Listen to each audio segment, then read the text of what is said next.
الحمدللہ کما ہوا اہلو بسم اللہ الرحمن الرحیم۔ درس قرآن بسلسلہ انس قرآن و فہم قرآن۔ آج ہماری جو آیہ مجیدہ جو صورت ہے موضوع وہ ہے سورہ الحمد۔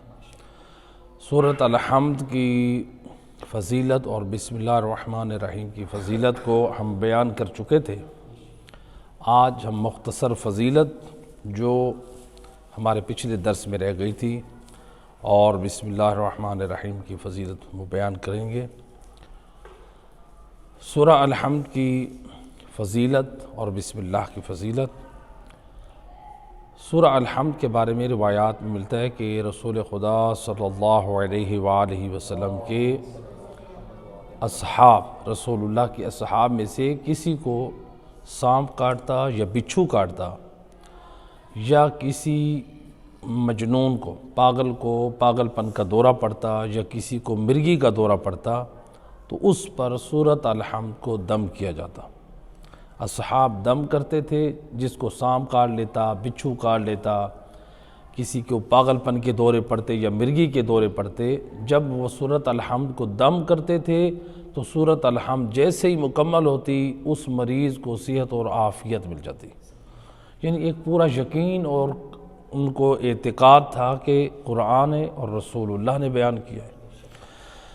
تو یہ ہے، اور یہاں پر جو ہے ہمارے علماء میں سے مفسر قرآن صاحب فیضان الرحمن انہوں نے عمل نقل کیا ہے کہ ایک مجرب عملیات میں سے علماء نے جو نقل کیے ہوتے ہیں عمل، ان میں ایک عمل یہ ہے کہ جب بھی انسان کو کوئی حاجت ہو یا کوئی مشکل پیش آئے، حاجت اور مشکل کے وقت انسان 40 دن صبح کی نوافل اور واجب نمازیں، صبح کی جو نوافل 2 رکعت ہوتی ہیں ان 2 رکعت نماز اور واجب نماز کے دوران انسان روزانہ 41 مرتبہ سورۃ الحمد پڑھے اور بسم اللہ الرحمن الرحیم کی میم کو الحمد کی لام کے ساتھ ملا دے۔ بسم اللہ الرحمن الرحیم الحمد، یعنی میم کو لام کے ساتھ ملا دے اور 41 مرتبہ پڑھے 40 دن، تو جو یہ عمل انجام دے تو اس کی حاجت جو ہے وہ پوری ہوتی ہے۔ تو یہ علماء نے ایک ذکر کیا ہے سورۃ الحمد کی اس عظمت اور شان کے اعتبار سے۔ ملتا ہے تاریخ میں مدینہ شہر میں ایک قاری تھا عبد الرحمن ابن سلمہ کے نام سے۔ یہ قاری قرآن مسجد النبوی میں علیکم السلام ورحمۃ اللہ، یہ قاری قرآن مسجد النبوی میں بنو ہاشم، جو بنی ہاشم تھے، ان کی اولادوں کو تعلیم قرآن کی تعلیم دیتے تھے۔ تو ان میں سے اس قاری قرآن نے ایک مرتبہ امام حسین علیہ السلام کے فرزند حضرت جعفر کو سورۃ الحمد کی تعلیم دی۔ حضرت جعفر یہ امام حسین علیہ السلام کے فرزند جو امام حسین علیہ السلام کی زندگی میں فوت ہوئے تھے اور جنت البقیع میں یہ دفن ہوئے، تو اس لیے ان کا کربلا میں ان کا ذکر موجود نہیں ہے۔ تو شیخ مفید رحمۃ اللہ علیہ ہمارے بزرگ محققین علماء میں سے انہوں نے بھی ذکر کیا ہے کہ یہ جعفر نام کے فرزند امام حسین علیہ السلام کے آپ کی زندگی میں فوت ہوئے تھے۔ تو اس فرزند کو جب قاری قرآن نے سورۃ الحمد کی تعلیم دی، اب دیکھیں ایک سورت کی تعلیم دی ہے، امام حسین علیہ السلام نے اپنے گھر میں ایک محفل سجائی، محفل سجا کے دنیا والوں کو پیغام حسینیت دے دیا۔ کیا کیا؟ امام علیہ السلام نے اس کو 1000 دینار عطا کیا، آپ نے اس کو 1000 لباس عطا کیا، اور پھر امام حسین علیہ السلام نے اس قاری قرآن کا منہ موتیوں سے، قیمتی موتیوں سے اس کا منہ بھرا۔ جب کہا گیا کہ کسی نے کہا کہ فرزند رسول اتنا کچھ، آپ نے اتنا کچھ، ایک سورۃ الحمد کی تعلیم کے بدلے میں اتنا کچھ آپ نے عطا کر دیا، امام علیہ السلام نے فرمایا کہ یہ جو میں نے دیا ہے یہ تو ختم ہونے والا ہے، یہ تو مادی مال ہے، یہ ختم ہونے والا ہے۔ جو اس نے تعلیم دی ہے سورۃ الحمد قرآن کی تعلیم، یہ تو باقی رہنے والی ہے۔ یعنی جو قرآن کی تعلیم ہے اس کا اجر و ثواب باقی ہے۔ تو ہمیں یہ معمولی نظر آ رہی کہ یہ سورۃ الحمد ہے، جبکہ یہ تو ایسی صورت ہے جس کے بغیر نماز نہیں ہوتی، اور یہ تو ایسی صورت ہے جس کے پڑھنے سے ایک ختم قرآن کا ثواب ملتا ہے، جیسا کہ گزشتہ روایت میں بیان کیا گیا ہے۔ تو یعنی سورۃ الحمد کی اتنی فضیلت اور شان ہے، تو اس قدر پروردگار یعنی ثواب عطا کرتا ہے۔ تو امام حسین علیہ السلام نے یعنی اتنا کچھ عطا کیا، اور کیا فرماتے ہیں، جو میں نے عطا کیا ہے یہ ختم ہونے والا ہے، جو اس نے سورۃ الحمد قرآن کی تعلیم دی ہے یہ باقی رہنے والا ہے۔ تو یعنی قرآن کی عظمت بھی اس سے واضح ہو رہی ہے، اور سورۃ الحمد کی اہمیت بھی واضح ہو رہی ہے۔ اور یہ بھی ہمارے لیے ایک نقطہ واضح ہو گیا ہے کہ یعنی بچوں کو ہم جب قرآن کی تعلیم کا آغاز کریں، علیکم السلام، تو بچوں کو تعلیم قرآن میں سب سے پہلے سورۃ الحمد کی تعلیم دے۔ کیوں؟ اس لیے کہ سورۃ الحمد وہ سورت ہے کہ جس کے بغیر آپ کی نماز صحیح نہیں ہے۔ آپ نافلہ نماز پڑھنے لگے یا واجب نماز پڑھیں، آپ جب تک سورۃ الحمد نہیں پڑھیں گے آپ کی نماز نہیں ہے۔ لا صلاۃ الا بفاتحۃ الکتاب، نماز نہیں ہے مگر یہ کہ فاتحۃ الکتاب یعنی سورۃ الحمد کے بغیر۔ تو لہٰذا یہاں پر جو ہے سورۃ الحمد، اس کے نام مختلف بیان کیے گئے ہیں۔ سورہ حمد بھی اس کا نام ہے، سورہ فاتحہ بھی اس کا نام ہے۔ حمد اس لیے اس کا نام ہے چونکہ اللہ کی حمد سے شروع ہو رہی ہے۔ سورہ فاتحہ اس لیے اس کا نام ہے چونکہ کتاب خدا کو جب کھولتے ہیں تو افتتاح کتاب اسی سے ہو رہا ہے، اس لیے اس کو فاتحہ کہتے ہیں، یا اس سورہ کو ام الکتاب بھی کہتے ہیں، یعنی تمام کتاب کی جو ماں یعنی سردار ہے وہ الحمد ہے، چونکہ پوری کتاب خدا کا آغاز اسی سورہ سے ہوتا ہے، تو لہٰذا اس کا نام ام الکتاب بھی ہے، اور اس کو سبع مثانی بھی کہتے ہیں، جو قرآن میں بھی ذکر ہوا، یعنی 7 آیتوں والی سورت۔ تو یہاں پر یہ سورۃ الحمد کی تھی۔ بسم اللہ الرحمن الرحیم، اس کے بارے میں تھوڑی سی فضیلت کو ذکر کرتے ہیں کہ روایت میں ہے کہ عبداللہ بن یحییٰ حضرت علی علیہ السلام کے محبوں اور موالیوں میں سے ایک شخص تھا۔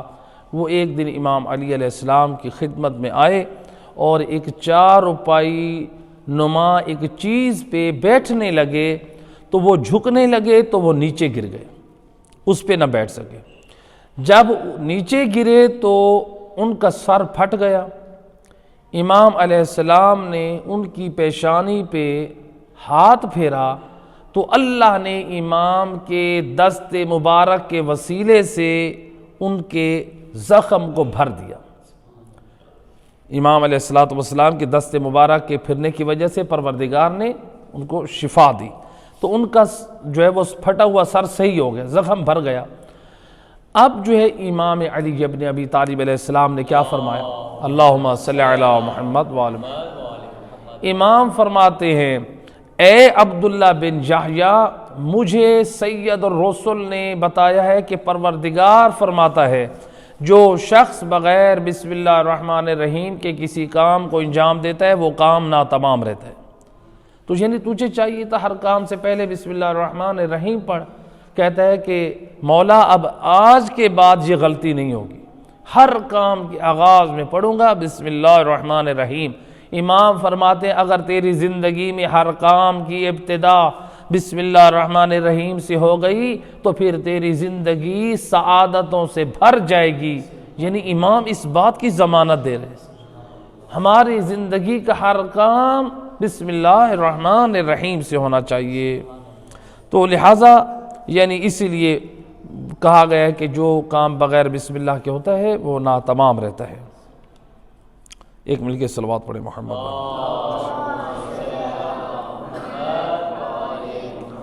اور روایت میں ایک دن امام جعفر صادق علیہ السلام، اللہم صلی علی محمد وآل محمد، ایک محفل میں امام نے یہی حدیث بیان کی اپنے جد امام علی کی۔ یہ بیان کرنے کے بعد آپ نے فرمایا کہ جو شخص ہمارا شیعہ، ہمارے شیعوں میں سے، ہمارے حبداروں میں سے جو بھی کوئی کام کا آغاز کرے، ابتدا کرے، تو وہ بسم اللہ الرحمن رحیم سے کرے۔ اور آپ نے فرمایا کہ جو شخص یہ کام بسم اللہ کے بغیر انجام دیتا ہے تو اللہ اس کو کسی نہ کسی تکلیف میں مبتلا کر دیتا ہے۔ یعنی یہ بسم اللہ کو ترک کرنے کی ایک دنیاوی سزا ہے، اللہ اس کام سے برکت اور خیر کو اٹھا لیتا ہے۔ کوئی بھی آپ کام کرنا چاہ رہے ہیں، سواری پہ سوار ہونا چاہ رہے ہیں، کپڑے چینج کرنا چاہ رہے ہیں، حتیٰ کہ آپ بلب اور لائٹ کا بٹن آن کرنا چاہ رہے ہیں، یہ آپ بظاہر معمولی کام سمجھ رہے ہیں، لیکن یہ کام ہے، ہمیں اس میں بھی بسم اللہ الرحمن الرحیم، یعنی آپ اپنی زندگی کا دستور بنا لیں، ہر کام سے پہلے بسم اللہ ہو۔ اس لیے معصوم فرماتے ہیں میدان قیامت میں جب لوگوں کے بدعمالیوں کی وجہ سے ان کے بائیں اعمال ہاتھ میں نامہ اعمال دیا جا رہا ہوگا تو وہ پڑھے گا، اس کی عادت ہوگی دنیا میں پڑھتا ہوگا بسم اللہ الرحمن الرحیم، جب فرشتے اس کے بائیں ہاتھ میں دینے لگیں گے آواز قدرت آئے گی، اے فرشتو اب اس کے دائیں ہاتھ میں نامہ اعمال دو، یہ تو ابھی بھی مجھے رحمان اور رحیم کہہ رہا ہے اور میں اس کو بھلا دوں، یہ مجھے اس نے نہیں بھلایا میں اس کو بھلا دوں، تو اللہ کے حکم سے فرشتے اس کے دائیں ہاتھ میں نامہ اعمال دیں گے اور وہ جو ہے کامیاب لوگوں میں سے ہو جائے گا۔ تو لہٰذا امام علیہ السلام فرماتے ہیں جو بسم اللہ سے کام کا آغاز کرتا ہے، بسم اللہ کے بغیر کام کرتا ہے، اللہ اس کو سزا کیا دیتا ہے؟ دنیا میں کسی تکلیف میں مبتلا کر دیتا ہے تاکہ وہ جس غفلت کی وجہ سے اس نے بسم اللہ کو چھوڑا ہے اس غفلت سے وہ باہر آ جائے۔ تو مقصد جو ہے وہ یہ ہے کہ اس کو غفلت سے باہر نکالنا۔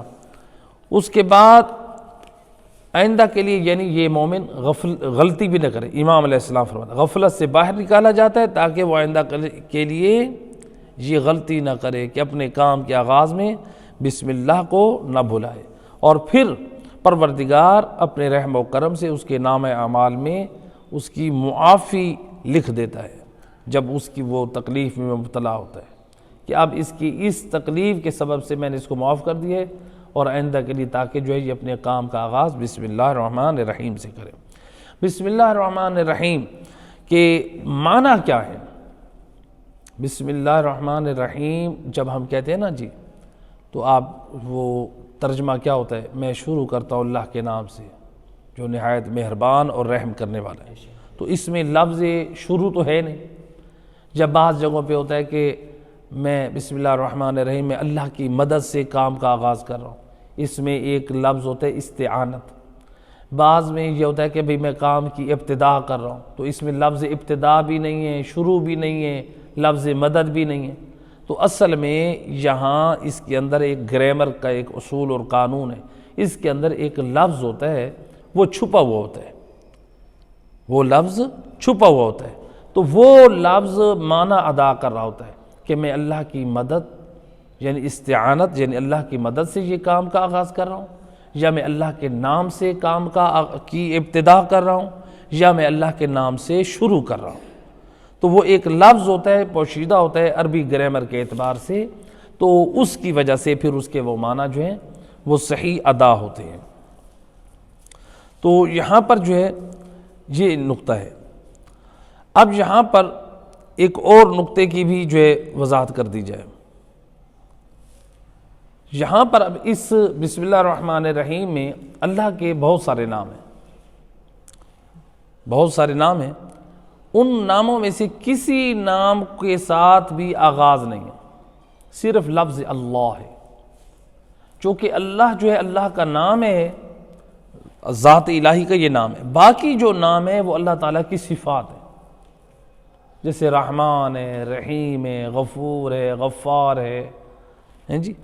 تو اللہ تعالیٰ کا یہ نام ہے، اس کو اسم جلالہ کہتے ہیں، اور یہ اللہ تعالیٰ کا یہ وہ نام ہے جو تمام ناموں کو شامل ہے، یعنی جو خصوصیتیں اس نام کو حاصل ہے وہ کسی اور نام کو شامل نہیں ہے۔ تو اسی لیے اللہ کے اس نام کو جو اس کی ذات کے لیے صرف استعمال ہوتا ہے اور یہ اللہ کے لیے خاص ہے، یہ نام بھی اللہ کے لیے خاص ہے، تو لہٰذا ہم جب کوئی نام کسی کا نام رکھیں گے تو عبداللہ رکھیں گے، کسی کا نام اللہ نہیں رکھ سکتے۔ آپ نسبت دے سکتے ہیں عبداللہ، آپ کسی کا نام جو ہے وہ اللہ نہیں رکھ سکتے، صرف لفظ اللہ، یہ اللہ کی ذات کے ساتھ خاص ہے۔ تو لہٰذا یہ جو ہے اللہ کے یعنی اس نام کے ساتھ جو ہے وہ آغاز ہوئے بسم اللہ الرحمن الرحیم کا۔ تو اس لیے ہمارے علماء فرماتے ہیں مستحب یہ ہے کہ جب بھی آپ اللہ تعالیٰ کا نام لیں آپ لفظ اللہ کہیں۔ بعض لوگ کہتے ہیں نا خدا ہیں جی، تو خدا کہتے ہیں، یا مثلا انگلش میں گاڈ کہتے ہیں، یا اسی طرح سے اور اپنی کوئی زبان میں کوئی مثلا اللہ تعالیٰ کے نام کو کوئی اور نام استعمال کرتا ہے۔ تو اللہ یہ کہنا مستحب ہے، اور بعض علماء فرماتے ہیں کہ اللہ کے علاوہ کسی اور نام سے بلکہ ذکر کرنا ناپسند ہے۔ تو اللہ کے نام کے ساتھ ہمیں یعنی تلفظ کرنا چاہیے جب بھی نام لیں اللہ تعالی۔ بعض لوگ اللہ میاں بھی کہہ دیتے ہیں، تو یعنی ہمیں جو صحیح تلفظ ہے، جو نام پروردگار ہے، وہ اللہ تعالی ہے جی۔ تو یہاں پر جو ہے اسی لیے ہم جب نیت کرتے ہیں اعمال صالح کی تو اس میں بھی لفظ اللہ کو لیتے ہیں۔ کیا کہتے ہیں؟ قربتاً الی اللہ، یعنی لفظ اللہ ہے۔ اللہ کے اور نام بھی ہیں لیکن اللہ کے ناموں میں سے صرف لفظ اللہ لیں گے۔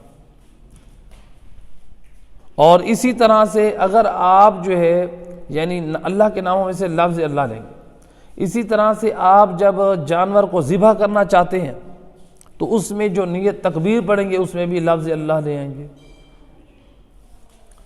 تو بسم اللہ میں بھی لفظ اللہ، تکبیر جانور کو ذبح کرتے وقت بھی لفظ اللہ، اور اسی طرح سے یعنی آپ نیت کریں اعمال صالح کی تو اس وقت بھی لفظ اللہ کا تلفظ کریں گے۔ تو یہ جو ہے لفظ اللہ کو یعنی اس قدر ایک اہمیت ہے، تو انسان جو کو چاہیے کہ لفظ اللہ کا جو ہے وہ اپنی زبان پر جو ہے وہ ذکر اور ورد رکھے۔ تو بہرحال یہاں پر جو ہے بسم اللہ الرحمن الرحیم جو ہے یہ تفسیر کبیر جلد نمبر 1 صفحہ نمبر 160 طبع مصر میں وہ نقل کرتے ہیں، تفسیر کبیر اہل سنت کی تفسیر۔ وہ کہتے ہیں کہ بنو امیہ نے آل محمد کے آثار مٹانے کی کوشش میں بسم اللہ کے پڑھنے پر پابندی لگا دی۔ چونکہ ہم شیعہ خیر البریہ نماز میں کیا سمجھتے ہیں؟ نماز میں بسم اللہ الرحمن الرحیم پڑھنا کیا ہے؟ واجب ہے۔ اگر کوئی عمدن بسم اللہ الرحمن الرحیم الحمد اور یا دوسری صورت میں نہیں پڑھتا تو اس کی نماز باطل ہے عمدن۔ تو لہٰذا بنو امیہ جو تھے تفسیر کبیر کے مطابق بنو امیہ کی یہ کوشش تھی کہ آثار آل محمد کو مٹایا جائے، تو وہ نہیں پڑھتے تھے۔ تو بسم اللہ الرحمن الرحیم کے بارے میں علامہ علی نقی نقل اعلی اللہ مقامہ بہت عظیم شخصیت گزری ہیں، انہوں نے اپنی تفسیر فصل الخطاب میں تواریخ اور روایات کی روشنی میں جو نقل کیا ہے کہ وہ فرماتے ہیں کہ بسم اللہ الرحمن الرحیم کا پڑھنا رسول اللہ صلی اللہ علیہ وآلہ وسلم کے زمانے سے لے کر معاویہ کے زمانے تک ثابت ہے، اور یہ معاویہ ابن سفیان نے اپنے زمانے میں اس کے حکم میں چینجنگ کی۔ جب وہ مدینہ منورہ آیا تو اس نے پہلی مرتبہ جو نماز پڑھی اس میں اس نے بسم اللہ الرحمن الرحیم چھوڑ دی، اور رکوع اور سجدے میں جانے سے پہلے اللہ اکبر کو بھی چھوڑ دیا۔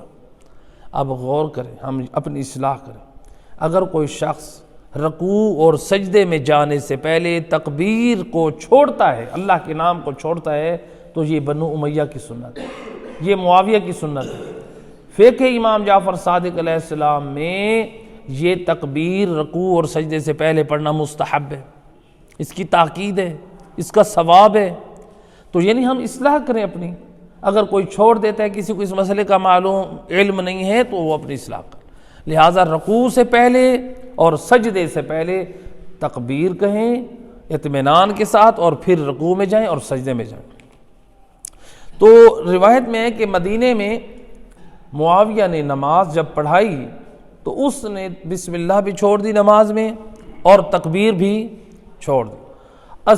وہ جو انصار و مہاجرین تھے انہوں نے شور مچا دیا۔ کیا کہا یا معاویہ سرقت من الصلاة این بسم اللہ والتکبیر عند الرکوع والسجود۔ تو یہ انصار و مہاجرین نے کہا کہ اے معاویہ تو نے نماز سے بسم اللہ اور تکبیر کو چوری کر لیا ہے، یعنی تجھے کس نے حق دیا تو اس کو ختم کرے؟ کہ جو رکوع اور سجدے کے وقت تکبیر پڑھی جاتی ہے اور صورتوں کے آغاز میں بسم اللہ الرحمن الرحیم پڑھی جاتی ہے، تو ملتا ہے تاریخ میں مجبوراً معاویہ نے بسم اللہ الرحمن الرحیم اور تکبیر کے ساتھ دوبارہ نماز پڑھائی، تو لہٰذا بسم اللہ الرحمن الرحیم ہمارے فقہ میں وہ پڑھی جاتی ہے۔ فقہ امام جعفر صادق علیہ السلام میں سورہ الحمد یا دوسری صورت میں یعنی بسم اللہ کا پڑھنا واجب ہے، تو بات یعنی یہ واجب ہے، تو لہٰذا سورہ براءت اس میں واجب نہیں جو 10ویں پارے میں صورت ہے، تو باقی صورتوں میں اگر کوئی دوسری سورہ پڑھنا چاہتا ہے الحمد کے بعد تو اس کو پڑھنا واجب ہے اس کے لیے، تو اگر کوئی جان بوجھ کے نہیں پڑھتا نماز باطل ہے۔ اور ہمارے ہاں جو ہمارے پاس روایات ہیں مستند اور معتبر کہ نماز میں بسم اللہ الرحمن الرحیم کو بلند آواز سے پڑھنا مستحب ہے، چاہے وہ واجب نماز ہو، چاہے وہ واجب نماز ہو یا مستحب نماز۔ اچھا، وہ واجب نماز جو ہے اس میں بالجہر بھی ہوتی ہیں اور بالاخفات بھی ہوتی ہیں، جیسے ظہر اور مغرب اور عشاء کی بلند آواز سے پڑھی جاتی ہے نمازیں، تو اب اس میں ہمیں کیا ہے، بسم اللہ الرحمن الرحیم کو بلند آواز سے پڑھنا کیا ہے، مستحب ہے۔ لیکن جو ظہر اور عصر کی نمازیں ہیں پہلی اور دوسری رکعت، تو اس میں بھی تو ہم بسم اللہ پڑھتے ہیں، تو اس میں بھی بلند آواز سے بسم اللہ الرحمن الرحیم کا پڑھنا مستحب ہے، یعنی ہمارے ہاں یہ مستحب ہے، بلکہ امام حسن عسکری علیہ السلام اللہم صلی اللہ علیہ وسلم امام علیہ السلام نے اس کو مومن کی علامت قرار دی ہے، جو مومن کی 5 علامات ہیں اس میں اس کو مومن کی علامت قرار دیا گیا۔ تو یہاں پر ایک اور اعتراض ہوتا ہے، بعض ملحدین ہیں وہ اعتراض کرتے ہیں کہ اللہ تعالیٰ نے یہ جو آپ کی کتاب ہے، آپ کہتے ہیں یہ اللہ کا کلام ہے، اس میں ہے بسم اللہ الرحمن الرحیم، یعنی میں شروع کرتا ہوں اللہ کے نام سے، الحمدللہ رب العالمین، تمام تعریفیں ہیں عالمین کے رب کی۔ وہ کہتے ہیں اس کا مطلب ہے آپ کا اللہ کسی اور اللہ کے نام سے شروع بھی کر رہا ہے اور اس کی تعریف بھی کر رہا ہے۔ اس کا مطلب ہے، وہ کہتے ہیں کہ اس کا مطلب ہے کوئی اور اللہ ہے، نہیں، اور اللہ نہیں ہے، اللہ تعالی حقیقت میں یہ تعلیم دے رہا ہے اپنے بندوں کو کہ دیکھو جب تم میرا کلام شروع کرو یا کوئی بھی کسی کام کا آغاز کرو تو میرے نام سے شروع کرو، تو جب بھی آپ میری عبادت کے لیے کھڑے ہو، میری بارگاہ میں آؤ تو میرے نام سے آغاز کرو اور میری حمد کے ساتھ آغاز کرو، اسی لیے سورہ الحمد ہے۔ تو اللہ تعالیٰ یہ بتانا چاہتا ہے۔ تو بعض لوگ پھر ملحدین یہ بھی اعتراض کرتے ہیں کہ بھئی آپ لوگ کہتے ہیں کہ 2 اللہ ہوتے تو یہ دنیا تباہ ہو جاتی، تو کہتے ہیں کیوں تباہ ہو جاتی؟ ایک اللہ، اگر دونوں اللہ آپس میں یہ کمپرومائز کر لیں کہ ایک کہتا ہے کہ صبح کو مثلا 6 بجے سورج نکالنا ہے، دوسرا کہتا ہے چلو ٹھیک ہے تیری مرضی کے مطابق 6 بجے سورج نکلے گا، پھر غروب میری مرضی سے ہوگا، وہ شام کو 5 بجے ہوگا، کہتے دونوں اللہ راضی ہو گئے۔ اگر ہم اس نظریے پہ، وہ کہتے ہیں اس طرح تو کوئی فساد لازم نہیں آتا، بھئی دونوں راضی ہو گئے، ایک نے کہا 6 بجے نکلے، دوسرے نے کہا 5 بجے غروب کروں گا، انہوں نے کہا ٹھیک ہے، کہتے ہیں اس طرح کوئی فساد لازم نہیں آتا۔ اس طرح لہٰذا ہمارے علماء نے جو جواب دیا ہے آل محمد کی تعلیمات کی روشنی میں، جو اگر کمپرومائز میں جو اطاعت کر لے پہلے کی، وہ اللہ نہیں رہتا، جو اطاعت کرے وہ پھر وہ اللہ کیسا ہے؟ اللہ اطاعت کرواتا ہے، اطاعت کرتا نہیں ہے۔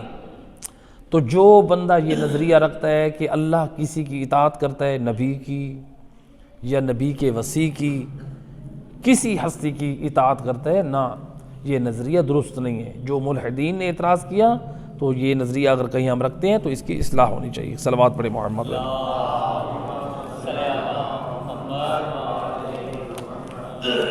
تو لہٰذا یہاں پر جو ہے یہ نظریہ قرآن کریم نے واضح کیا ہے یہ بسم اللہ الرحمن الرحیم کے بارے میں۔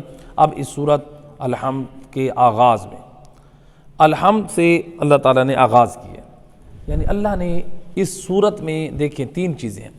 ایک ہوتا ہے کہ آپ کسی کی مد کرتے ہیں کہ نہیں کرتے؟ ہم لوگ مد کرتے ہیں کسی کی۔ ایک مرتبہ ہم کسی کا شکر کرتے ہیں، ایک مرتبہ شکر کرتے ہیں، ایک مرتبہ مد کرتے ہیں، اور ایک مرتبہ ہم حمد کرتے ہیں۔ ان تینوں میں کیا فرق ہے؟ اللہ نے اس سورت کا آغاز الحمد سے کیا ہے، مد سے نہیں کیا۔ اللہ نے اس کا جو آغاز ہے وہ شکر سے بھی نہیں کیا۔ تو الحمد کس کو کہتے ہیں؟ یعنی حمد کس کو کہتے ہیں، مدح کس کو کہتے ہیں، اور شکر کس کو کہتے ہیں؟ تب ہمیں معلوم ہوگا کہ اللہ نے آغاز الحمد سے کیوں کیا۔ تو کہتے ہیں کہ دیکھیں حمد جو ہے، جو حمد یہ نیک کام اور اختیاری کام کو شامل ہے۔ نیک کام، اختیاری کام، تو لہٰذا جو نیک اور اختیاری کام ہو اس کو کہتے ہیں حمد۔ اس پر جو تعریف کی جائے اس کو کیا کہتے ہیں؟ حمد۔ اختیاری ہو اور نیک کام ہو، اچھا کام ہو۔ تو یعنی جب بھی انسان کام کرے سوچ سمجھ کر کرے، اچھے کام کے انجام کے وقت جو ہے وہ انسان یعنی نیکی کو اختیار کرے اور اچھائی کو اختیار کرے، تو اس مقام پہ جو تعریف کرے گا انسان اس کو کہتے ہیں حمد۔ مد کس کو کہتے ہیں؟ ہر قسم کی تعریف، ہر قسم کی تعریف، چاہے وہ اختیاری ہو یا غیر اختیاری ہو، اس کو کہتے ہیں مد۔ مثلا اختیاری کام ہو یا غیر اختیاری، تو یہ ہوتی ہے مد۔ ہو سکتا ہے کہ وہ اختیاری کام انسان چاہتے ہوئے کسی کی تعریف کر رہا ہے، وہ مد ہے۔ جہاں پر نہ چاہتے ہوئے تعریف کر رہا ہے وہ بھی مد کہلائے گی۔ چاہتا نہیں ہے، مجبور ہے وہ وہاں پر تعریف کرنے میں، یا مثلا وہاں پر انسان چاپلوسی کرے، کشامت کر رہا ہے، تو لہٰذا یعنی جو چاہتے ہوئے اور نہ چاہتے ہوئے تعریف کرے اس کو کہتے ہیں مدح۔ جو صرف اختیاری اور اچھے کام کے لیے وہ صرف حمد کہلاتی ہے۔ تیسری چیز ہے شکر۔ کہتے ہیں کہ جو شکر ہے یہ حمد اور مدح یہ دونوں سے محدود ہے، کیونکہ شکر اس وقت استعمال کیا جاتا ہے جب کسی کے اوپر انعام اور احسان کیا جائے، اس مقام پر انسان شکر کرتا ہے، ورنہ انسان کوئی بھی نہیں کہتا جب اس کا میرے اوپر نہ کوئی احسان ہے نیکی ہے میں کس بات کا اس کا شکریہ ادا کروں۔ تو شکر اس مقام پہ ہے۔ تو لہٰذا یہاں پر ہم جو اللہ کی حمد کرتے ہیں تو وہ اس اعتبار سے کہ ہم اختیار یعنی ایک کام کو انجام دیتے وقت اپنے اختیار سے کرتے ہیں، کوئی ہمیں مجبور نہیں کر رہا، اور اچھا کام اور خیر کا کام انجام دے رہے ہیں جس کی عقل ہمیں دعوت دے رہی ہے کہ تم رب العزت کی عبادت کرو، اس کی بندگی کرو۔ صلوات پڑھے محمد۔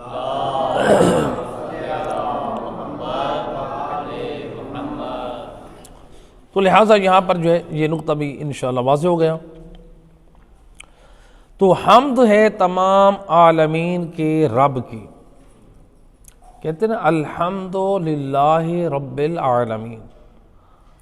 حمد ہے یعنی تمام تعریفیں کس کے لیے ہیں؟ عالمین کے رب کی۔ تمام تعریفیں اللہ کے لیے ہیں جو عالمین کا پروردگار ہے، جو عالمین کا پالنے والا ہے۔ تو دیکھیں ہم یہاں پر کہہ رہے ہیں الحمد للہ، تمام تعریفیں اللہ کے لیے ہیں، تمام تعریفیں۔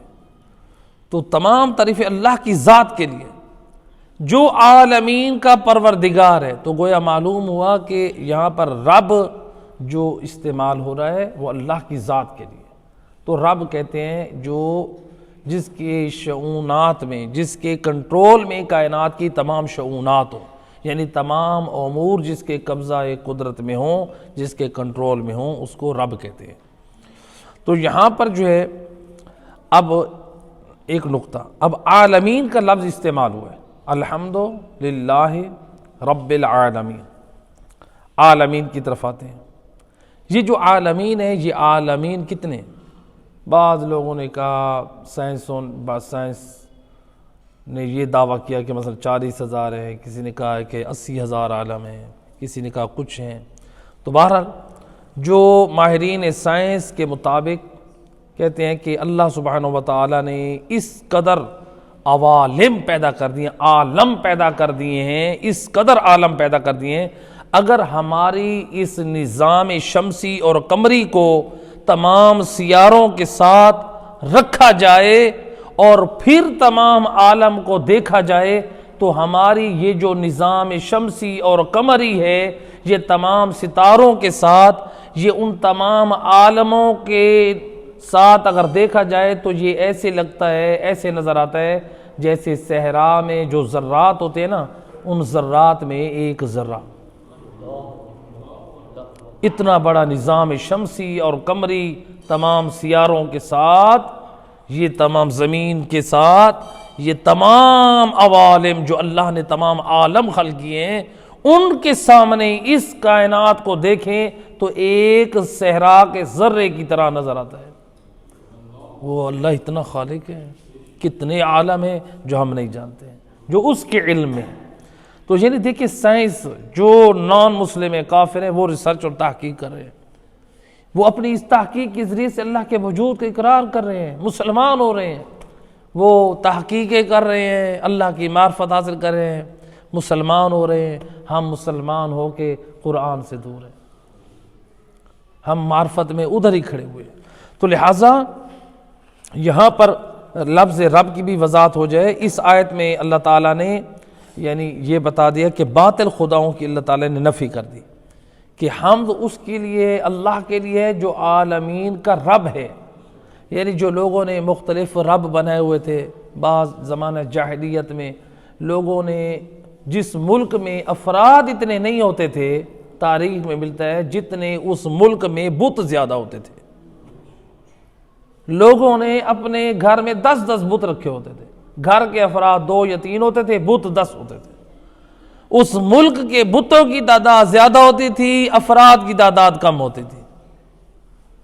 تو یہ لیجیے، امیر تھے تو وہ سونے کے بت بناتے تھے، جو بیچارے متوسط ہوتے تھے وہ چاندی کے بنا لیتے تھے، جو ذرا کم ہوتے تھے تو وہ تانبے اور لوہے کے بنا لیتے تھے، جو غریب ہوتے تھے وہ پتھر کے بنا لیتے تھے، کچھ ایسے ہوتے تھے جو مٹھائیوں کے بت بنا لیتے تھے اور ضرورت کے وقت انہیں کو کھا لیتے تھے۔ یعنی ایسا نظریہ خدا کی یعنی تقدس کو بھی پامال کیا ہوا۔ تو اب اللہ تعالیٰ نے اس نظریے سب کو باطل کر دیا۔ رسول اللہ نے بتایا کہ نہیں، میں ایسا نہیں ہوں کہ جو امیروں کے لیے اور رب ہو، سونے کا ہو، کسی کے لیے چاندی کا ہو، کسی کے لیے لوہے کا ہو، کسی کے لیے مٹھائیوں کا ہو۔ میں اس رب کی دعوت دینے آیا ہوں جو سردار کے لیے بھی رب واحد ہے اور غریب کے لیے بھی رب واحد ہے۔ تو اللہ ایسا ہے یعنی جو سب کے لیے برابر ہے، تو کسی کے لیے ایسا نہیں ہے کہ جو امیروں کے لیے اللہ بڑا ہو اور چھوٹوں کے لیے اللہ جو ہے وہ کوئی اور ہو۔ تو لہٰذا رب کے بارے میں یہاں پر یہ ہے کہ رب ہم صرف اللہ کی ذات ہے۔ ہمارے پاس روایات ہیں، علامہ مجلسی نے اور دیگر محدثین نے روایات نقل کی ہیں، جس میں محمد وآل محمد علیہ الصلوۃ والسلام نے فرمایا، اللہم صلی اللہ، فرمایا لا تدعون اربابا، معصوم فرماتے ہمیں رب نہ کہو، ہمیں رب کہہ کے نہ بلاؤ۔ اب یہاں پر یہ معصومین کا جملہ کہ ہمیں رب نہ کہو، رب کہہ کے نہ بلاؤ۔ اب آئیں سورہ آل عمران کی آیت نمبر 80 میں اللہ کیا کہہ رہا ہے۔ ہمارے لیے یہ نظریہ قرآن سے دیکھیں، یا ہمارے لیے محمد وآل محمد ہے یا پھر ہمارے لیے قرآن۔ قرآن کیا کہتا ہے؟ اللہ قرآن میں فرماتا ہے وَلَا يَأْمُرَكُمْ أَن تَتَّخِذُوا لِلْمَلَائِكَةِ وَالنَّبِيِّينَ أَرْبَابًا أَن يَأْمُرَكُمْ بِالْكُفْرِ بعد اذ انتم مسلمون۔ آیت مجیدہ میں کیا اللہ فرما رہا ہے کہ وہ تم سے ہرگز یہ نہ کہے گا کہ تم فرشتوں کو یا پیغمبروں کو اپنا رب بنا لو۔ اللہ قرآن میں کہہ رہا ہے کہ تم فرشتوں کو یا پیغمبروں کو اپنا رب بنا لو، وہ تم کو ہرگز نہ کہے گا، یعنی اللہ کا نبی۔ فرشتے ٹھیک ہے وہ اللہ کے معصوم ہیں، لیکن وہ رب، اور اسی طرح سے پیغمبر وہ بھی اللہ کی طرف سے بھیجے ہوئے ہیں لیکن رب نہیں ہے۔ تو کیا یہ ممکن ہے کہ ایک نبی تمہیں کفر کا حکم دے جبکہ تم مسلمان ہو؟ اللہ قرآن میں کہہ رہے ہیں، کیا ایک نبی، کیا یہ ممکن ہے ایک نبی تمہیں کفر کا حکم دے؟ یعنی تمہیں یہ کہے کہ تم اللہ کے علاوہ کسی اور کو رب بناؤ، نبیوں کو یا پھر ملائکہ کو؟ اللہ اور اللہ کے علاوہ کسی کو رب ماننا، کوئی قرآن کہہ رہا ہے یہ کفر ہے۔ تو لہٰذا ایک روایت جو میں اکثر بیان کیا کرتا ہوں، روایت ہے علامہ مجلسی نے بحار الانوار میں نقل کیا ہے کہ رسول اعظم صلی اللہ علیہ وآلہ وسلم کی خدمت میں ایک شخص آ کر کہتے ہیں السلام علیکہ یا ربی، اے الیاذ باللہ، اے میرے پروردگار میرا آپ پہ سلام ہو۔ رسول اللہ نے فرمایا لعن اللہ علیک، تجھ پر اللہ کی لعنت ہو، اللہ ربی و ربک، میرا اور تیرا رب اللہ ہے۔ اب سید الرسل، تمام انبیاء کے سردار، جب مصطفیٰ راضی نہیں ہے کہ کوئی مجھے رب کہے تو کیا رسول اللہ کے دین کے وارث مولا علی راضی ہوں گے کہ مجھے کوئی رب کہے؟ تو لہٰذا ہمیں قرآن اور آل محمد کے فرمان کے مطابق اپنے عقیدوں کی اصلاح کرنی چاہیے۔ یہاں پر جو ہے الحمدللہ رب العالمین، یہ نقطہ واضح ہو گیا۔ اب آتے الرحمن الرحیم۔ قرآن میں الرحمن بھی آیا اور الرحیم بھی، اللہ تعالیٰ کی دونوں صفتیں۔ رحمان اور رحیم میں فرق کیا ہے؟ رحمان اور رحیم یہ دونوں صفتیں اللہ تعالیٰ کی۔ رحمان اللہ دوستوں کے لیے بھی ہے، دشمنوں کے لیے بھی ہے۔ رحمان اللہ مومنوں کے لیے بھی ہے، اللہ کافروں کے لیے بھی ہے، کیونکہ اللہ کی جو رحمت ہے وہ سب کو شامل ہے۔ اللہ روزی کافروں کو بھی دے رہا ہے، مومنوں کو بھی دے رہا ہے، دے رہا ہے کہ نہیں دے رہا؟ اللہ کی جو بارش آتی ہے اس سے مومن بھی استفادہ کرتے ہیں، کافر بھی استفادہ کرتے ہیں۔ آج بلکہ آپ دیکھیں تو کافر مسلمانوں کی نسبت زیادہ ترقی یافتہ ہے، محنت کر رہے ہیں۔ وہ مسلمانوں کو چاہیے محنت کریں، آگے بڑھیں، اسلام کا نام روشن کریں۔ ہمارے جوانوں، ہمارے بچوں کو چاہیے اس طرف توجہ کریں، تعلیم میں قدم رکھیں، وہ ڈاکٹر میں سائنسدان بنیں، انجینئرز بنیں۔ یہ اس طرح، اس سے فقط ان کو ترقی نہیں، اگر اس نیک نیت کے ساتھ آگے بڑھیں کہ میں اس طرح آگے بڑھوں کامیاب ہو کہ میں اسلام کا وقار بلند کروں، میں آل محمد کے مذہب کا نام بلند کروں، تو پھر یقیناً اللہ کی نصرت بھی شامل ہوگی ایسے جوانوں اور ایسے بچوں کو، کیونکہ وہ اسلام کا نام بلند کرنا چاہتے ہیں۔ تو کیا وہ جو کافر ہیں ان کے سروں پہ کوئی سینگ لگے ہوئے ہیں؟ بھئی وہ محنت کریں تو کامیاب ہو جائیں، اور ہم مسلمان جو اللہ پہ ایمان رکھتے ہیں، بھروسہ رکھتے ہیں، اگر ہم محنت کریں کیا ہم کامیاب نہیں ہوں گے؟ ہم بھی کامیاب ہوں گے۔ تو لہٰذا مسلمانوں کو بھی، نوجوانوں کو بھی، مومنوں کو بھی چاہیے وہ ڈاکٹر بننے میں، انجینئر بننے میں، دوسری جو دنیاوی تعلیمات ہیں یا ان میں وہ اپنی محنت کو صرف کریں اور آگے بڑھیں تاکہ مذہب کا وقار بلند ہو اور اسلام کا وقار بلند ہو۔ تو یہاں پر جو ہے لفظ رحیم، رحیم کیا ہے؟ رحیم اللہ کی صفت خاص ہے۔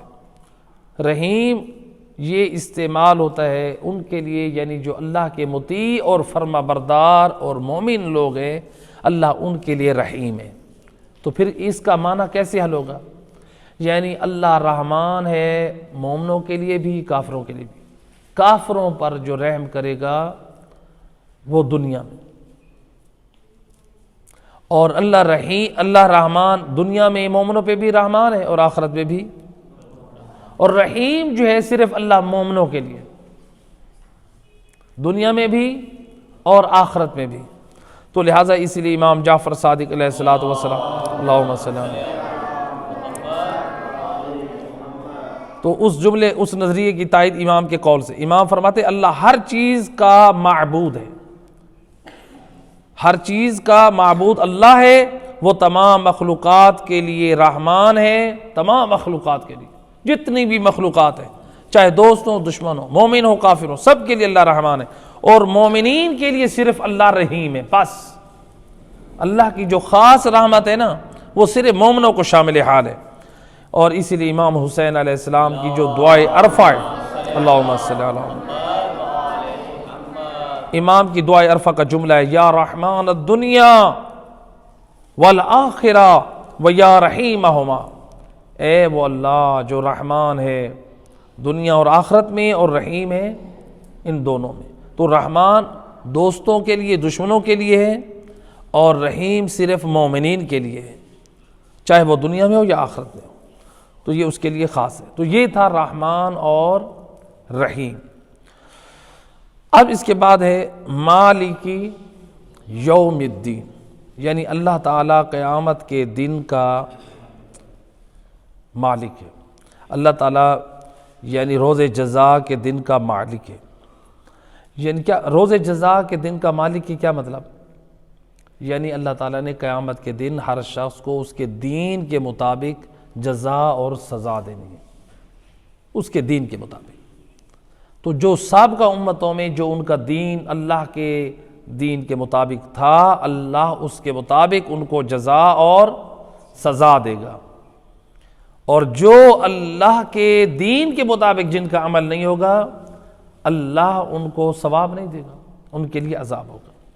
تو لہٰذا اللہ تعالیٰ نے ہر شخص کو دین کے مطابق جزا اور سزا دینی ہے۔ تو یہاں پر مالک یوم الدین یعنی اللہ قیامت کے دن کا مالک ہے۔ اب اللہ تعالیٰ قیامت کے دن کا مالک ہے، سوال یہ ہوتا ہے اللہ قیامت کے دن کا مالک ہے، تو یہ جو دنیا میں کیا اللہ تعالیٰ ہمارا مالک نہیں ہے؟ اللہ تو ہمارا دنیا میں بھی ہمارا مالک اللہ ہے نا۔ اللہ تعالیٰ نے یہ کیوں فرمایا کہ مالک یوم الدین، اللہ قیامت کے دن کا مالک ہے؟ سوال ہے کہ نہیں؟ اصل میں اللہ نے جو مال ہم سب کو دیا ہے، منصب دیا ہے، جائیدادیں دی ہیں، ہم اللہ کے دیے ہوئے عارضی مال کے مالک بن گئے، اور ہم اس مال کے اوپر غرور کر کے ہم نے یہاں تک انسانوں میں سے کسی نے یہ کہہ دیا انا ربکم الاعلی، میں تمہارا رب ہوں۔ کہا تھا کہ نہیں کہا تھا؟ فرعون نے، نمرود نے، شداد نے، کتنے یعنی انسانوں میں سے، ہم میں سے تھے، انہوں نے اللہ ہونے کا، رب ہونے کا دعویٰ کیا، اپنے مال پر غرور کرتے ہوئے، اپنے منصب پر فخر کرتے ہوئے، اپنی جائیدادوں پر فخر کرتے ہوئے اپنے رب ہونے کا دعویٰ کر لیا، میں طاقتور ہوں، میں بہت کچھ ہوں۔ اللہ تعالیٰ یہ سمجھانا چاہ رہا ہے، اے میرے عطا کردہ مال، اے عارضی مالک بننے والو، رب ہونے کا دعویٰ کرنے والو، دنیا میں تو تم مالک ہو، مجازن حقیقتاً پھر بھی نہیں ہو، کیونکہ سب کچھ دیا تو میں نے۔ یاد رکھو قیامت کے میدان میں یہ سب کچھ تم سے چھن جائے گا، اس دن تمہیں عارضی مالک بھی نہیں بن پاؤ گے، تمام کائنات کا، میدان قیامت کا سردار اور مالک میں ہوں، اس وقت بادشاہ میں ہوں گا، میرا حکم چلے گا، میری سلطنت ہوگی، ہیں جی۔ اسی لیے وہ ہے نا دعائے کمیل کا جملہ، لا یمکن الفرار من حکومتک، اے میرا اللہ تیری حکومت سے فرار نہیں ہے جی۔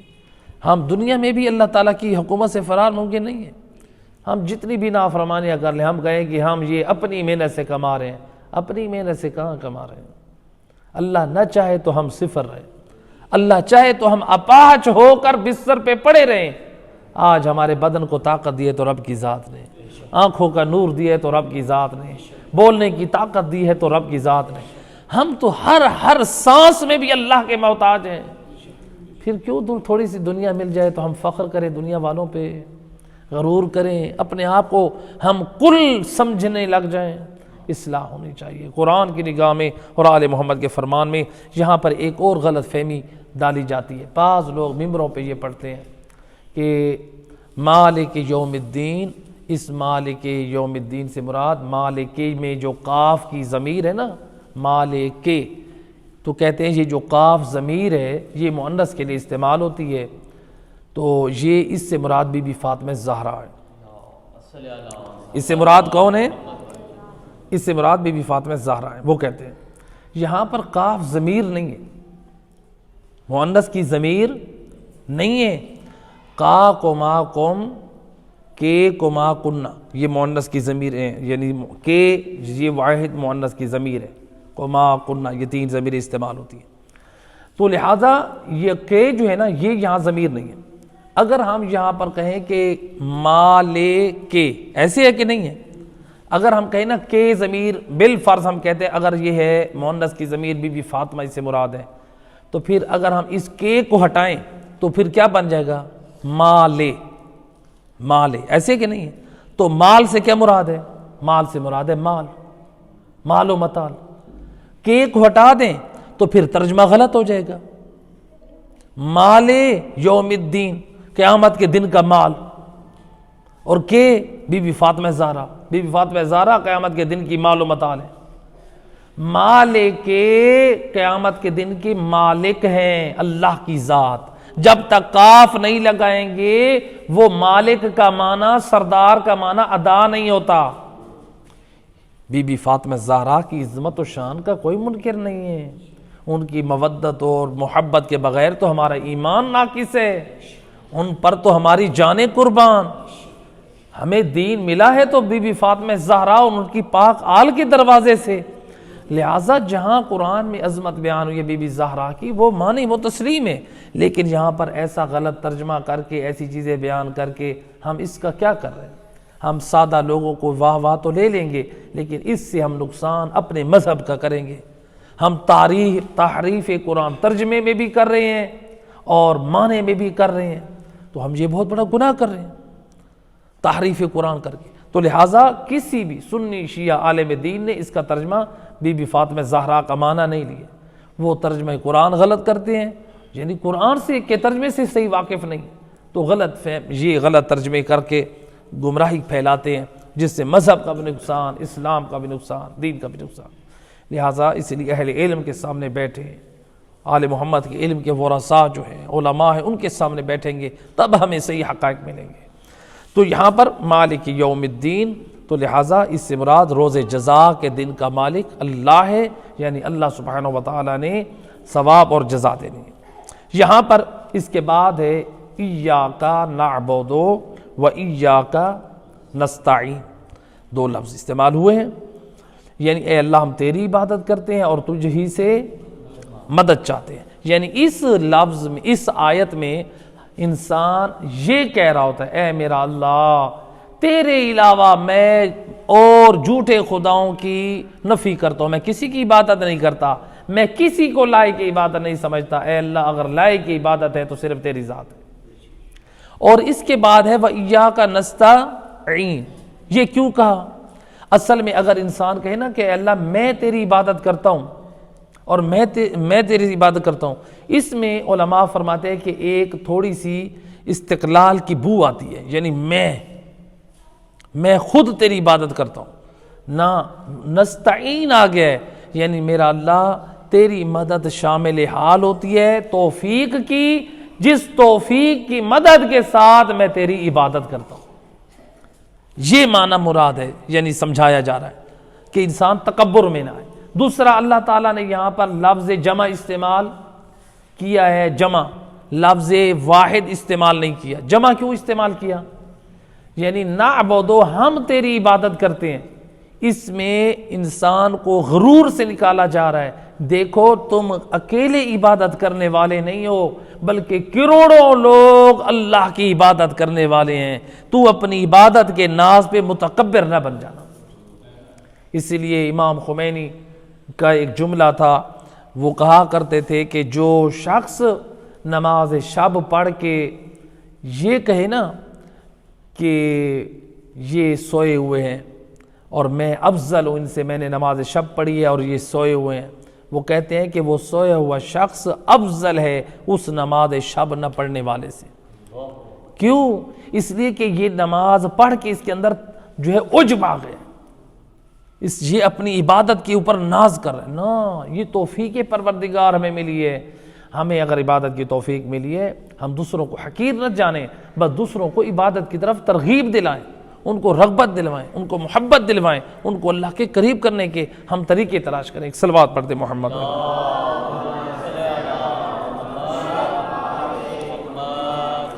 لہٰذا یہاں پر جو ہے یہ نقطہ یہ واضح ہو گیا کہ اللہ سبحانہ و تعالیٰ اس آیت میں کیا فرمانا چاہ رہا ہے۔ تو یہ تھا ایاک نعبد و ایاک نستعین۔ اسے آگے اللہ سبحانہ و تعالی فرما رہا ہے. اچھا یہاں پر جو ہے ایاک نعبد و ایاک نستعین میں اللہ تعالیٰ اپنی توحید کی طرف اشارہ کر رہا ہے.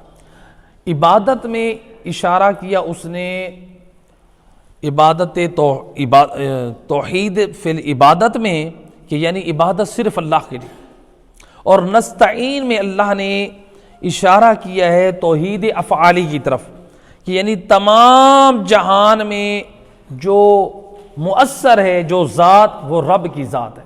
اس لیے لا مؤثر فی الوجود الا اللہ، کائنات میں کوئی چیز جو ہے وہ اثر نہیں رکھتی سوائے رب کی ذات کے، ہر خیر اللہ کی طرف پلٹتی ہے. تو بہرحال اس کا مطلب یہ بھی نہیں ہے کہ تمام عالم جو ہے یہ بھی اس کا مطلب نہیں ہے کہ تمام عالم جو ہے وہ اسباب کا، تمام عالم سے اسباب کا ہم انکار کر دیں. یہ اللہ تعالیٰ نے اس میں اسباب بھی رکھے ہیں، اسباب مہیا ہوں گے تو پھر وہ کام جو ہیں وہ انجام پائیں گے. تو لہٰذا اس لیے اللہ سبحانہ و تعالیٰ نے سورج کو جو ہے وہ روشنی دی ہے، پانی کے ذریعے حیات دی ہے، آگ کو جلانے کی تاثیر دی. یہ سب اللہ تعالیٰ کی طرف پلٹتے ہیں. یہ خیر بھی کہ اس کے اندر ذاتی نہیں ہے کمال، آگ ذاتی کمال نہیں رکھتی جلائے. یہ تاثیر کس نے دی؟ اللہ نے. سورج کو روشنی کس نے دی؟ اللہ نے. اسی طرح سے جو ہے باقی چیزیں، آگ جو جلانے کا عمل رکھتی ہے وہ بھی اللہ نے اس کو یہ تاثیر دی ہے. اس کے بعد ہے اہدنا الصراط المستقیم. بچے سے لے لئیے. اہدنا الصراط المستقیم، اے اللہ ہمیں صراط مستقیم کی، ہمیں سیدھے راہ کی ہدایت فرما. بہت اہم نقطہ ہے. اے اللہ ہمیں سیدھے راہ کی ہدایت فرما. اہدنا الصراط المستقیم، ہمیں سیدھے راہ کی ہدایت فرما. بعض لوگ ترجمہ کرتے ہیں یعنی اے اللہ ہمیں سیدھا راہ دکھا. ہم ترجمہ کیا کرتے ہیں؟ ہمیں سیدھے راہ کی ہدایت فرما. ایک ترجمہ ہے ہمیں سیدھا راہ دکھا. جو ترجمہ یہ کرتا ہے جو شخص ہمیں سیدھے راہ کی ہدایت فرما، یعنی اس کا مطلب ہے اللہ ہم ہدایت پر ہیں، ہمیں ہدایت کی ضرورت ہے، ہمیں ہدایت فرماتا رہے تاکہ ہم چلتے رہیں، وہ بھی صحیح ہے. اور جو کہتے ہیں اللہ ہمیں سیدھا راہ دکھا یعنی ابھی دیکھا نہیں ہے، تو وہ ان کا اپنا نصیب ہے. جس نے نہیں دیکھا وہ سیدھے راہ کو دیکھنے کی دعا کر رہا ہے، اور جو دیکھ چکے ہیں وہ اس پہ قائم رہنے کی اللہ سے ہدایت کی دعا کر رہے ہیں. تو یہاں پر جو ہے اہدنا الصراط المستقیم، تو یہاں پر جو ہے اب ہم نماز جو پڑھتے ہیں 5 وقت، تو اس میں کم سے کم ہم 10 مرتبہ اللہ سے یہ ہدایت کی دعا کرتے ہیں. اے اللہ تو ہماری کیا فرما؟ ہدایت فرما. تو اب یہاں پر سوال یہ نماز سید الرسل پڑھتے تھے، رسول اللہ پڑھتے تھے، مولا علی علیہ السلام بھی نماز میں یہ پڑھتے تھے یا نہیں پڑھتے تھے؟ تمام ائمہ ہدیٰ پڑھتے تھے، ہم بھی پڑھتے تھے.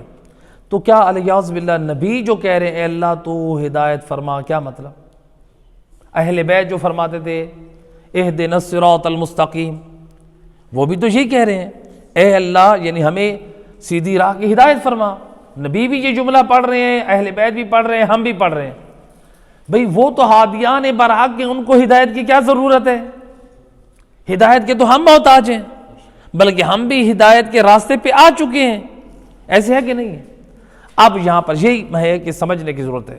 تو ہم اس قرآن کی اس آیت کو سمجھیں گے وارثان قرآن کی تعلیمات کی روشنی میں کہ جب نبی فرماتے ہیں یا ائمہ اہل بیت علیہ السلام فرماتے ہیں تو اس سے کیا معنی مراد ہے. تو ہر جگہ یہ ایک معنی کرنا درست نہیں ہے. یعنی نبی، امام، ہم لوگ یہ جو ہدایت پر نہیں ہیں وہ اگر یہ پڑھتے ہیں اہدنا الصراط المستقیم اور ترجمہ کیا جائے ہمیں سیدھے راہ کی ہدایت فرما، سب کے لیے ایک معنی کرنا یہ درست نہیں ہے. تو پھر کیا معنی کرنا چاہیے؟ تو جو ہدایت یافتہ ہیں، نبی اور امام ہیں، تو وہ یہ ان کے لیے ہوگا کہ یعنی جو ہدایت یافتہ ہے تو اس کا مطلب یہ ہے کہ اے بار الہ جس ہدایت پر ہیں ہمارے اس نور معرفت میں مزید ہمیں برکت عطا فرما، ہمیں خیر عطا فرما۔ تو اس لیے رسول اللہ کی وہ دعا ہے نہیں قرآن کریم کی، رب زدنی علما، یہ دعا کس کی ہے؟ رسول اللہ کی۔ اے اللہ میرے علم میں اضافہ فرما، یعنی حالانکہ اللہ نے رسول اللہ کو کتنا علم دے دیا تھا، پھر بھی رسول اللہ فرما رہے اللہ میرے علم میں اضافہ فرما، یعنی اور مزید درجے کی ضرورت ہے۔ اور ہم تشہد میں بھی پڑھتے ہیں، جب تشہد میں پڑھتے ہیں نا وقت کیا کہتے ہیں؟ وَتَقَبَّلْ شَفَاعَتَهُ وَرَفَعْ دَرَجَاتَهُ، اور اے اللہ ان کی شفاعت کو قبول فرما اور ان کے درجے کو بلند فرما۔ یعنی ہم دعا کریں اللہ تعالیٰ سے تو درجے کی تو مزید معرفت اور درجے کی ضرورت تو ہے، تو اللہ سبحانہ و تعالیٰ سے یہی کہہ رہے ہیں کہ اللہ جو تیری معرفت کے ہم راستے پہ ہیں اس میں مزید برکت اور خیر عطا فرما۔ تو وہ معرفت کے اس اعلیٰ درجے پہ ہیں تو وہ اس کے لیے دعا کر رہے ہیں۔ تو اب جو ہدایت پر نہیں ہے وہ یہ دعا کر رہے، اے اللہ تو مجھے ہدایت عطا فرما۔ تو بہرحال نبی اور امام جب دعا کریں گے تو وہ ہدایت اور معرفت کے درجے میں اضافے کے لیے دعا کریں گے کہ اے اللہ ہمیں اعلیٰ مقام عطا فرما، وہ اعلیٰ مقام کے حاصل ہونے کی دعا کر رہے ہیں۔ تو اور ہم جو لوگ دعا کر رہے ہیں کہ اے اللہ ہمارے لیے مزید تو راہ ہدایت کے راستے ہموار فرما کہ ہم تیرے انبیاء تیرے اولیاء کے راستے پہ ہم چلتے رہیں۔ اور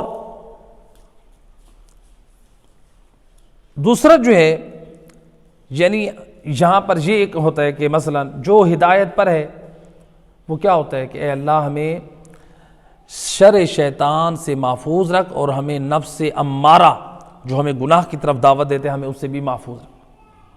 تو جو ہدایت پر ہیں ہدایت کے راستے پہ ہیں وہ اس طرح سے دعا کرتے ہیں، اور جو ہدایت پر نہیں ہیں وہ اللہ تعالیٰ سے ہدایت کی دعا کرتے ہیں۔ اب اس اہدنا الصراط المستقیم اس کے بارے میں روایت میں ہے کہ حضرت علی علیہ الصلوۃ والسلام اللہم صلی علی جب یہ پڑھتے تھے نا تفسیر قرآن کا درس دیتے تھے اہدنا الصراط المستقیم کہتے تھے تو اس وقت آپ فرماتے تھے اس آیت کی تفسیر میں فرماتے تھے اے اللہ جو توفیق تو نے ہمیں ماضی میں عطا کی ہے، پہلے اے اللہ جو تو نے توفیق ہمیں پہلے عطا کی ہے جس کی برکت سے ہم نے تیری اطاعت کی ہے، تیری عبادت کی ہے، تیری بندگی کی ہے، اے میرا اللہ اسی طرح ہمیں آئندہ بھی اپنی اطاعت پر ثابت قدم رکھ۔ تو یہ صراط مستقیم کی امام علیہ السلام یہ دعا کرتے تھے۔ تو اور اسی طرح امام جعفر صادق علیہ السلام اللہم صلی علی امام فرماتے واللہ نحن الصراط المستقیم، امام فرماتے اللہ کی قسم ہم اہل بیت صراط مستقیم، سیدھا راستہ ہم اہل بیت ہیں۔ اور ایک اور حدیث میں امام نے فرمایا کہ صراط مستقیم کی ذات حضرت علی ابن ابی طالب ہے، یعنی صراط مستقیم سے مراد اہل بیت اطہار ہے یا مولا علی علیہ السلام ہے۔ یہاں پر صراط الذین انعمت علیہم غیر المغضوب علیہم ولا الضالین، تو یہاں پر جو ہے اس آیت مجیدہ کو مکمل کر رہے ہیں۔ اس میں اللہ سبحانہ و تعالی نے جو نقطہ واضح کیا، اچھا پہلا جو اس میں تھا کہ صراط المستقیم، صراط مستقیم سے مراد قرآن نے کیا سمجھایا؟ اللہ تعالی نبی صلی اللہ علیہ وآلہ وسلم کی سنت اور ان کی پیروی کو صراط مستقیم کہہ رہا ہے۔ معصومین نے بتایا کہ اس سے مراد ہم ہیں اور ہم مولا علی علیہ السلام ہیں۔ اللہ نے قرآن میں کیا بتایا؟ وَاتَّبَعُونِي هَذَا صِرَاطٌ مستقیم، اللہ فرماتا ہے کہ تم میرے رسول کی اتباع کرو، یہی صراط مستقیم، یعنی محمد وآل محمد کی محبت اور ان کی پیروی کا نام ہے صراط مستقیم۔ اور صراط الذین انعمت، ان لوگوں کا راستہ جن پر اے اللہ تو نے انعام کیا، غیر المغضوب علیہم ولا الضالین، نہ کہ ان لوگوں کا راستہ جن پر تو غضبناک ہوا اور جو لوگ گمراہ ہیں۔ اس کی 2 آیتیں ہیں اور مختصر اس کا پیغام۔ اب اس سے مراد کون ہے؟ جو صراط الذین انعمت علیہم، یہ کون مراد ہے؟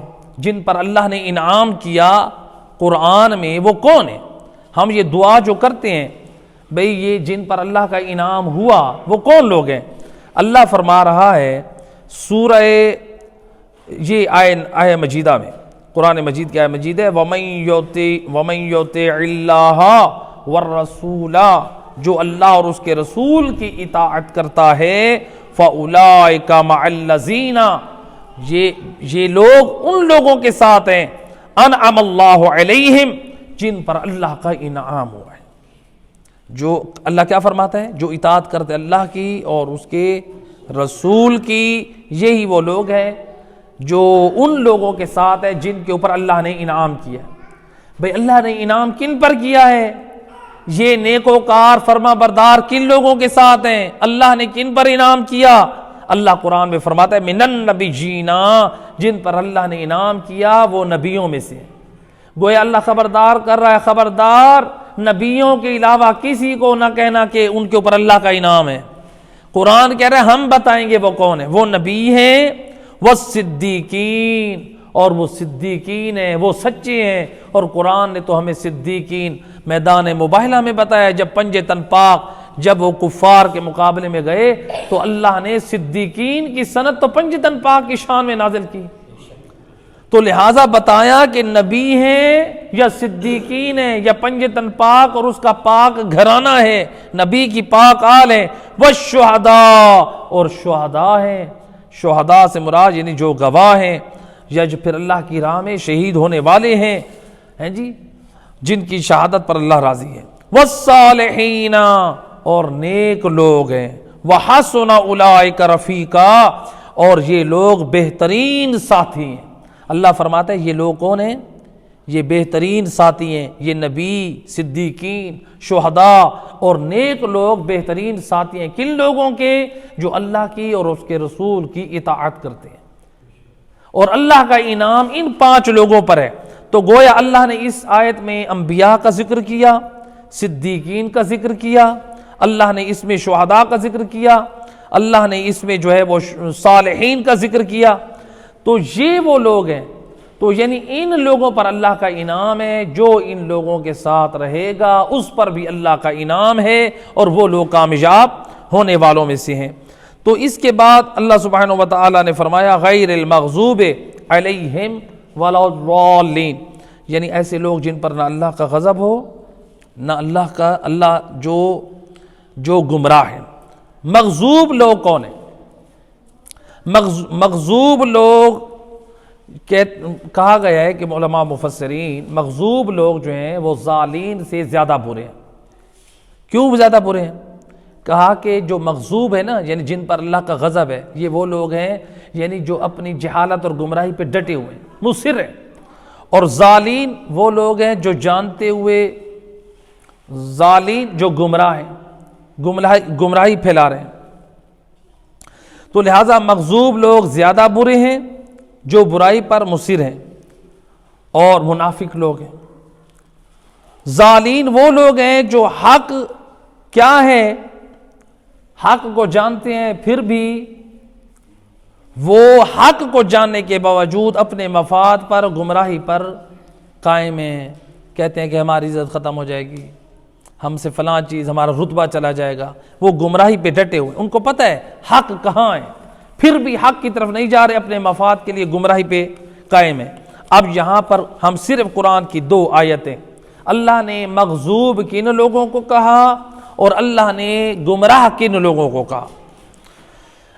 اللہ سبحانہ و تعالیٰ قرآن کریم میں فرماتا ہے وَيُعَذِّبُ الْمُنَافِقِينَ وَالْمُنَافِقَاتِ وَالْمُشْرِكِينَ وَالْمُشْرِكَاتِ الظَّانِّينَ بِاللَّهِ ظَنَّ السُّوءِ عَلَيْهِمْ دَائِرَةُ السُّوءِ وَغَضِبَ اللَّهُ عَلَيْهِمْ وَلَعَنَهُمْ وَأَعَدَّ لَهُمْ جَهَنَّمَ۔ اللہ فرماتا ہے اور منافق مرد اور عورتیں، مشرک مرد اور عورتیں جو خدا کے بارے میں برا گمان کرتے ہیں، اللہ ان سب پر عذاب نازل کرے گا اور ان سب پر اللہ کا غضب اور لعنت ہے اور وہ اپنی رحمت سے دور رکھتا ہے اور انہی کے لیے اس نے جہنم کو تیار کیا ہے۔ یعنی جو مغضوب لوگ ہیں اللہ کی نگاہ میں وہ کون ہیں؟ منافق ہیں، مشرک ہیں اور اللہ پر بدگمانی کرنے والے ہیں۔ اللہ کہتے ہیں ان پر غضب بھی ہے اور ان پر لعنت بھی ہے۔ اور گمراہ لوگ کون ہیں؟ قرآن نے ضالین سے مراد کن لوگوں کو کہا ہے؟ اللہ نے قرآن کریم سورہ احزاب کی آیت نمبر 36 میں فرمایا وَمَن يَعْصِ اللَّهَ وَرَسُولَهُ فَقَدْ ضَلَّ ضَلَالًا مُبِينًا۔ اللہ فرماتا ہے جو نافرمانی کرتے اللہ کی، اس کے رسول کی، ہیں جی، بے شک یہ لوگ کیا ہیں؟ کھلی گمراہی میں۔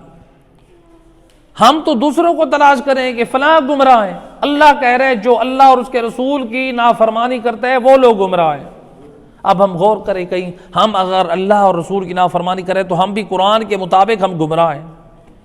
اور اسی طرح ایک آخری آیت اللہ نے سورہ اعراف میں فرمایا وَيَصُدُّونَ عَن سَبِيلِ اللَّهِ۔ اللہ کہتا ہے میری نگاہ میں گمراہ وہ ہیں جو اللہ کے راستے سے لوگوں کو روکیں۔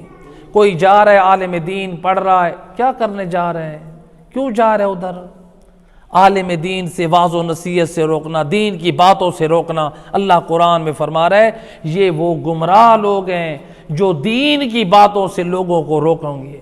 وَيَصُدُّونَ عَن سَبِيلِ اللَّهِ۔ اللہ کے راستے پہ لوگ جا رہے ہیں، ہدایت کے راستے پہ، کامیابی کے راستے پہ، اصلاح کی بات پہ لوگ روتے ہیں۔ چھوڑو اس کی مجلس میں کیا کرنے جاؤ گے؟ بے اس کی عالم کی مجلس میں تو دین لے کر آئے گا، قرآن سمجھ کر آئے گا، نماز کا پابند بن کے آئے گا، آل محمد کا فرمان سن کے آئے گا، آل محمد کا اخلاق سن کے آئے گا۔ پروردگار محمد و اہل بیت کے صدقے میں